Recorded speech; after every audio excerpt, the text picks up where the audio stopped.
Hello, my name is Sheyi Fabi. I'm taking you through the process of digitizing in IDRISI software. IDRISI software is one of the raster-based GIS software developed by Clark University, based in the United States of America, and it's a formidable uh, GIS software that dominates the scientific environment. It has a lot of geostatistical analysis models. But today we are going to look at how you can use it to know the changes taking place in land use land cover uh, using the Crosstab model. The Crosstab model in the image analysis section of IDRISI contains the hard classifier, and soft classifier, or what we can call the crosstab, hard crosstab, and the soft crosstab. If you are familiar with IDRISI, which we are going to introduce to you in the subsequent program, in subsequent lectures, we are going to take you through some procedure of IDRISI. So if you have IDRISI on your system, you have installed IDRISI software, you navigate to the software, and then when you launch IDRISI, this is the latest version of IDRISI software, and we have what we call TerraSet, IDRISI TerraSet, Geospatial Monitoring and Modeling. So we have the menu bar, the upper part, we have the menu bars, we have the submenus, and we have the bottom bar. So if you want to bring in data from existing from the GeoTIFF data or TIFF data or ECW, you have to import it into the IDRISI environment, because in the IDRISI environment, it takes only the RST format. That's the format that IDRISI uses to analyze, to do analysis, to carry out image analysis. So we have to import. So you can import from different versions, but we are going to import from GeoTIFF to IDRISI. You can import JPEG data into IDRISI. You can import DXF file. You can import BMP file. But here we are going to import GeoTIFF. So in this case, we navigate to where the data is located. And in this case, now we have land use land cover of Nigeria in 2006. And then we also have the land use land cover of Nigeria in 2016. But here we are just going to look at you click on this, and once you open, then it automatically give you the name that I want to create.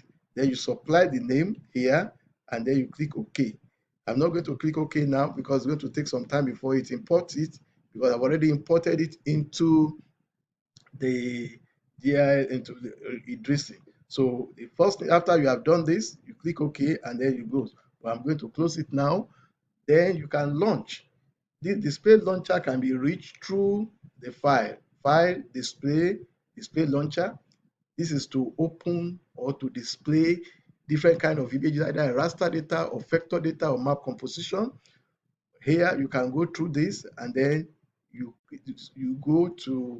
can display a raster data, raster layer, vector layer, map composition layer. But here we want to display a raster data, because raster data, the Landsat data that has been classified into 12 classes, 12 land use classes for Nigeria, was classified into 12 classes. So we can go there now. It was known as LUSC 2006 final, and you click OK. Then we have different palettes to open it. The palette is the kind of rendition, rendition to open, to display the image. So we are going to use IDRISI qualitative data, because the classes are not numerical, they are not arithmetic. The classes are just the values in those classes 1 to 12 are actually representation of classes, representation of different classes. So you click OK, and then you see the image of Nigeria, land cover classes in Nigeria for 2006. So you can open the second one, for 2016, that's LUSC 2016, and then you use the same palette, and then you can put a title here. if you want, but we just now we can see the two images. This Nigerian land cover class in 2006, this Nigerian land cover in 2016. So these two images, we can look at the differences, what has changed from what to what. So what we do is to go to the IDRISI GIS analysis and go to we can go to database query and we use Crosstab.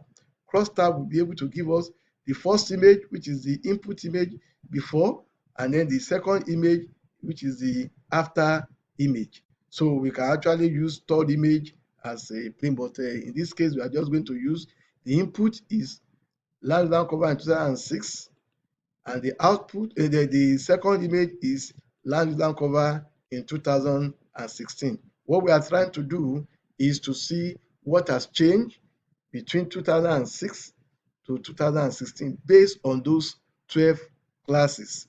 Then the image can be displayed as the result of the image can be cross-classified image, or can be table, or can be both of them. So we are going to use both of them. That means we use both classification table and the classification image.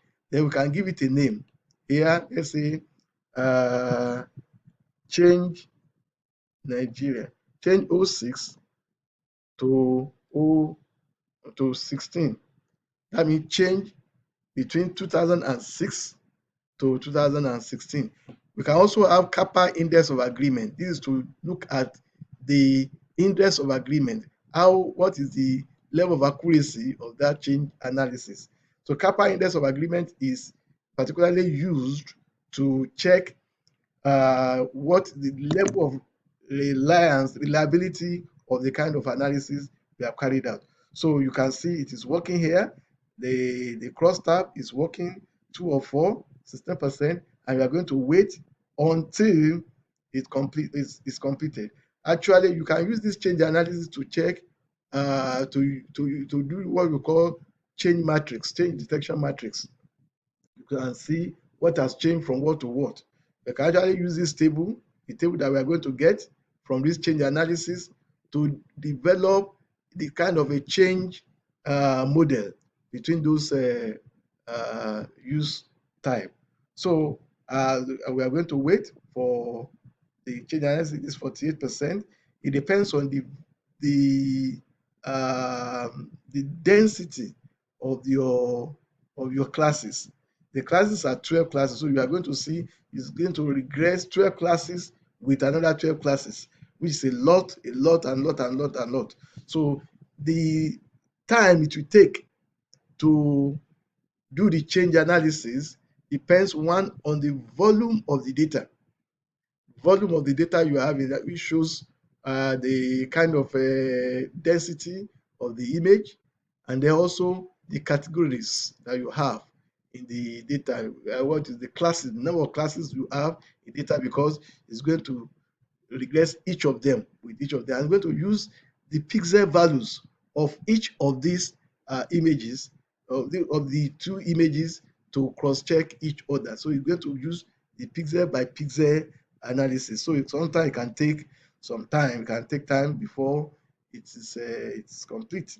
So once you are done with the classification, you can now see how you can interpret. So while we are waiting for it, the other thing I need to introduce our people to is that we need to know that this change analysis. So at the end of the analysis, it will give you this is the image of the change in 2006 to change to 2016, and this is the results in the cross tabulation. This is in pixel. So we are going to multiply the pixel by 28 because the Landsat data that we use actually was 28 meters by 28 meters. So we are going to have 28 times 28 multiplied by this value. This value is the pixel, the number of pixels that makes up that change. So what it shows here is that